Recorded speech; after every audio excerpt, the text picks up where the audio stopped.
and welcome back to Christina's story. This is episode 9 of me sharing my story of chronic illness and the wild ride that has been the first 41 years of my life, and how God has sustained me through all of it. Um, it's been a little while since I filmed a video. My life's been a little hectic, so I did want to provide a life update if you're interested in that. If not, I'll have some timestamps down in the description box below, so you can go ahead and skip ahead. So back in December, I started a new position at work. It's been quite a learning curve and pretty stressful trying to figure out this new role. Been working a lot of extra hours and questioning my sanity as to why I decided to do this. Um, but that has kept me quite busy and then quite drained come the weekends. Um, I also have been serving at my church's food pantry on Saturdays, which I have loved so much the opportunity to do that and to serve our community in such a practical way, and also to be able to just pray over people and share love and hope and the message of Christ with them. The first lady that I assisted on my first weekend serving there was telling me how she had an adult daughter who was having some heart issues and might need to have heart surgery, and I was able to pray with her and share my story with her and just offer her some hope in this difficult time. And it just continues to be really special for me to be able to share my story with people, um, so that what I have walked through and my struggles can be a blessing to someone else and help them through a difficult time. So I just really am thankful for that opportunity. So that's taking up a bit of time as well. And then on top of all of that, I've been dealing with cellulitis and a rib injury. So 2 weekends ago, as of today, the after I got done serving at the food pantry, I noticed that the bottom of my foot was hurting a little bit, and I looked at it and there was just like a little tiny white dot on the bottom of my foot. That was it. Um, and then within about a day, it started my entire foot started hurting pretty bad. It was getting red and swollen. So because of the antiphospholipid syndrome, I was concerned that it could potentially be a blood clot in my foot. And so I did go into the urgent care. Um, they got me in quickly. Um, Within they basically just looked at my foot for like a minute and told me they didn't think it was a blood clot because I'm anticoagulated. It's either gout or cellulitis. They wanted to give me antibiotics and prednisone. I had to remind them what I'd already told them, that I'm already on prednisone. So they gave me colchicine and prednisone and handed me some paperwork and sent me on my way. I was taking the antibiotics, but I just didn't really feel confident in the level of care that I received at the urgent care. And when I recently saw my cardiologist, he really made a point to let me know that I need to be very careful about infection, because if an infection were to get in my newest heart valve, that they would not be able to do future um, transcatheter heart surgeries on me, and I would need to have open heart surgery. And I worked very hard to get this valve that I currently have, which you'll hear about in an upcoming episode. That whole saga, it's pretty wild actually. Mind blowing. But so all that to say, I was very nervous about potentially it being cellulitis. I also still wasn't 100% sure that they properly ruled out a blood clot. A what? So my husband did end up taking me into the emergency room the next day. They did ultrasounds and ruled out a blood clot. They did quite a bit of blood work, and it was clear that my body was fighting off some sort of infection. So they gave me a mega dose of IV antibiotics, and then I was able to come home and continue my oral antibiotics. So, my foot still hurts a bit, but it's manageable at this point. But that was not a fun time. And then right as my foot was starting to feel better, I started getting a pain in my ribs on my left side. I previously, in like a freak incident, pulling myself up into a boat, tore the cartilage um, in my ribs on my left side really badly. That was confirmed by X-ray, and I think I did something that re-injured that. So still dealing with that as well. It's quite a bit better now, but still a little bit sore. So I unfortunately missed about a week and a half at the gym, but I did do some water aerobics during that time in my own backyard. That's the perks of living in Arizona. You can get in the pool in March. But I am back in the gym, have started working with my trainer again. But that was an unfortunate setback, and I'm I felt pretty sad about it because I'm working so hard to feel better. So to have these two things happening at the same time that I felt like were holding me back was difficult, but Why is this happening to me? um, I'm getting better. So, all that to say, I hope to be able to be more consistent in filming some videos for you, maybe get some batch filmed so I can get them out for you more consistently. But in today's episode, Oh, finally. Ugh. episode 9, we'll be picking up, as I mentioned, where we left off in the last episode, which was me finding out that I had a recurrence of the cardiac tumor and that I was going to need open heart surgery again.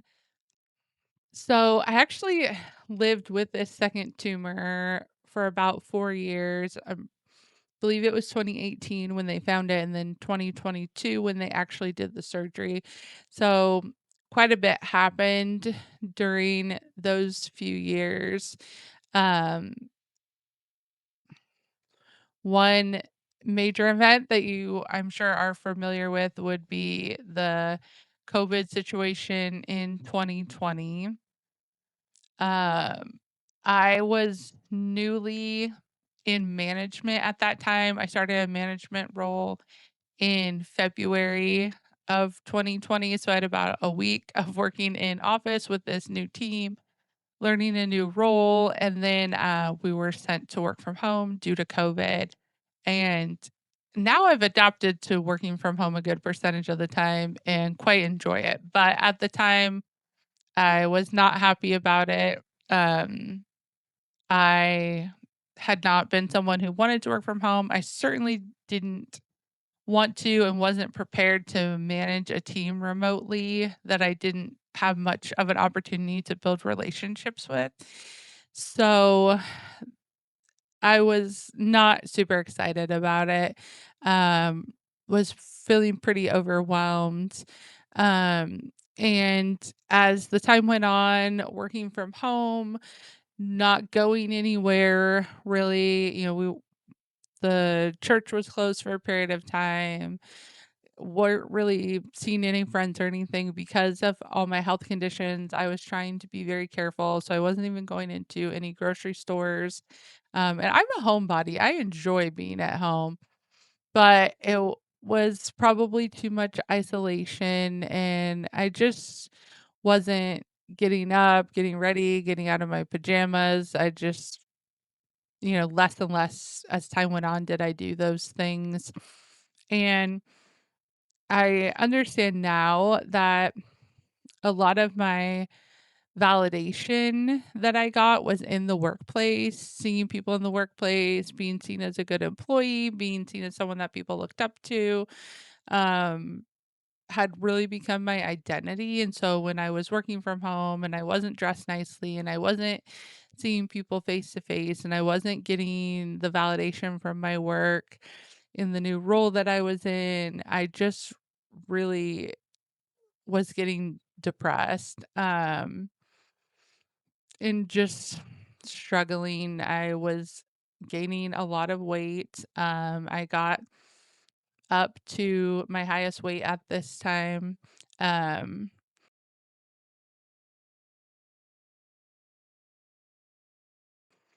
I had been this weight once before, but had lost a really good amount of weight.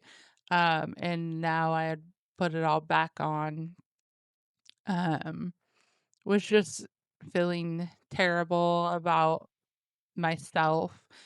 Um, I was scheduled early on in the COVID time frame, which is kind of a blur now, to have a transesophageal echocardiogram, which is an echocardiogram where they go in through the throat in order to get a better look at my heart and look at it from a different angle to see what was going on with the tumor. So this would have been about 2 years after they initially found it. They had been monitoring it this whole time, but they wanted to go in and do this procedure.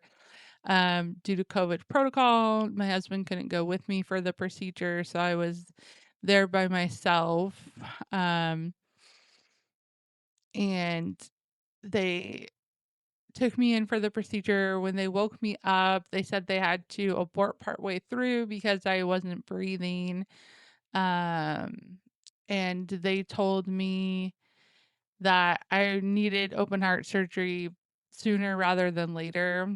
And I ended up having a panic attack when they told me that very quickly, very unexpectedly, couldn't breathe, had the mask on. I was like inhaling my mask, so they let me take it off. Um, and I realized based on that that I definitely had some trauma from that first open heart surgery because hearing that I was going to need another one was just really an instantaneous, uncontrollable physical reaction. And that was really bizarre to me when I calmed down and look back on it, how my body reacted to that so quickly. So I went home, um, had some video calls with my cardiologist and my surgeons and things like that. And they basically told me that I needed open heart surgery again, but that I really needed to lose 100 pounds before I had the surgery for it to be safe. And that then set me on my merry way. So that was very overwhelming, very discouraging. I didn't know where to start. I was already not in a good headspace at this point, and then um them telling me that I need to lose the weight, which I already knew I needed to lose weight. That's no surprise to me, but like that number 100 pounds is such a big number, and no plan or skills to do that necessarily. I've been overweight my entire life. Um, so while I understood and agreed that I needed to lose this weight to safely have the surgery that I needed to have, I was just so discouraged at that point. Um, I really spent the next couple of years, honestly, because I didn't really start losing the weight until 2022. Um, just trying different things. I tried to do a plant-based diet because I was also having kidney failure at some point in this time window. Um, I don't even remember exactly where that fell in the timeline, but I was having kidney failure. They recommended a plant-based diet. So I tried doing a plant-based diet, essentially a vegan diet, and gained weight doing that. The only thing that had really ever worked for me was Whole30. It's an anti-inflammatory, pretty restrictive diet. Every time I've done it, I felt my best and lost a good amount of weight. Um, like my skin would feel good. I would have a lot of energy. I just felt like my best self, and I do believe it's because it's an anti-inflammatory diet. I've done it for up over 100 days a couple of times. It's intended to be for 30 days. And then you reintroduce foods to see how certain foods affect your body. So, that's always been kind of my key to success is eating anti-inflammatory diet, um, basically a whole foods diet.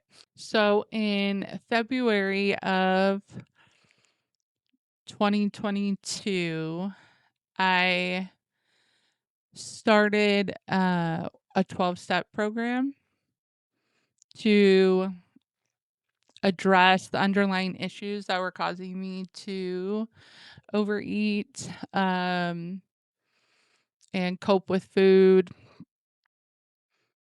I also started some therapy at this time. I was diagnosed with PTSD from medical trauma, which would explain the panic attack that I had and some of the ways that I was coping and kind of shutting down, things like that.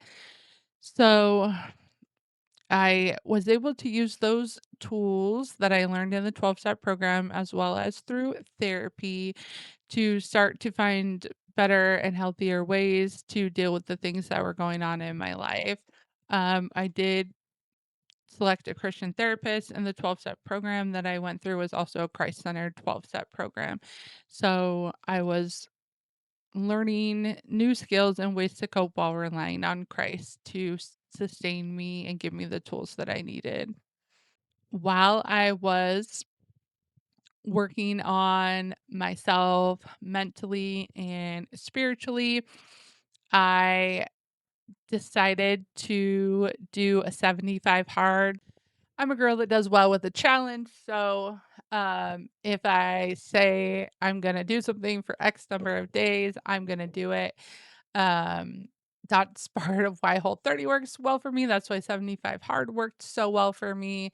I am a goal-oriented person, so if you give me a goal, a challenge like that, um, 9 times out of 10, I am gonna make it to the end. So, I completed a 75 hard.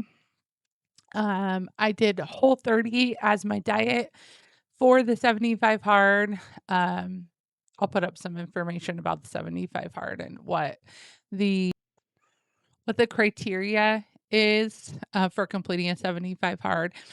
Um, but I not only did I do a 75 hard, but I did it on a pretty strict diet, which was the Whole30. Doing those 2 workouts a day while eating, a whole foods diet like that, I really began to shed the weight, and, eventually, I did lose over 100 pounds.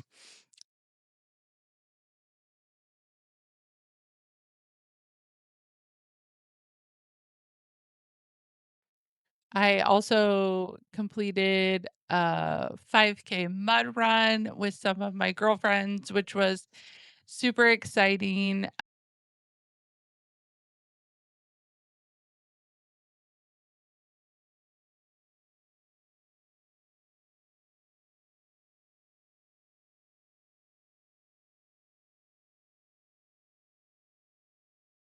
Um, and when I completed that mud run, I knew that I was just about to have my second open heart surgery. And I just remember thinking, next year, I'm going to do this mud run again, and it's going to be so much easier.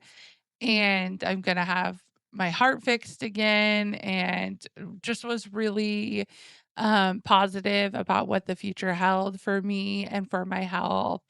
I started doing some hikes and a lot of activity that I had not been able to do in a very long time. Not only because of my health conditions, but also because of the way that my weight had begun to hold me back. Um, I was just just really hopeful about the future. I was learning to find my identity in Christ and not in my career. Um, I was making new friends. I was getting out of the house. Um, and so things were really on a good trajectory when in October of 2022, I was scheduled to have my second open heart surgery. Oh, yeah.